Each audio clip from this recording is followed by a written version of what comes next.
Welcome to IndianShareTips.com, and we are going to discuss an important irony of the life, and it goes, if it were only nicer out, I will be more happier.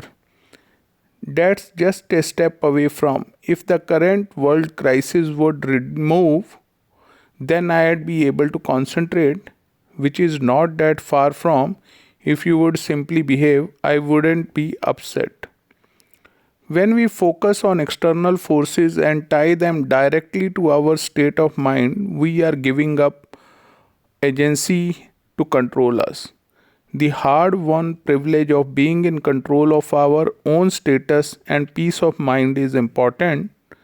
Without a doubt, there are situations that are unfair, abusive, or dangerous, and we should work to fix them or walk away if possibly we can. However, we don't have to link these external forces to the way we choose to talk to ourselves. We can decide to claim possibility and take action instead.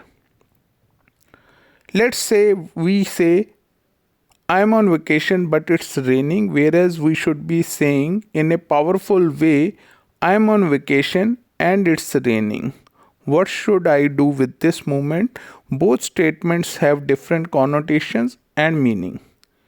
The story we tell ourselves belongs to us and only us. It's entirely possible that someone selfishly or thoughtlessly put a story there. It's possible that there isn't enough empathy or fairness or opportunity. But once we see that we are able to own our own story, we gain a huge amount of power. And we retain that power for as long as we refuse to hand it over to someone else. If the blame and the anger isn't going to change the situation, better to reclaim ourselves instead of getting distracted by all these external forces. If money is affecting you, then definitely we can help you out in form of our Bank Nifty option tip, where with a small capital of rupee 5,000 or maybe max 10,000, you can get started and make money on a daily basis, and profit will be tremendously large every day. And moreover, we handhold our clients so that they become professional traders, because in their success lies our success.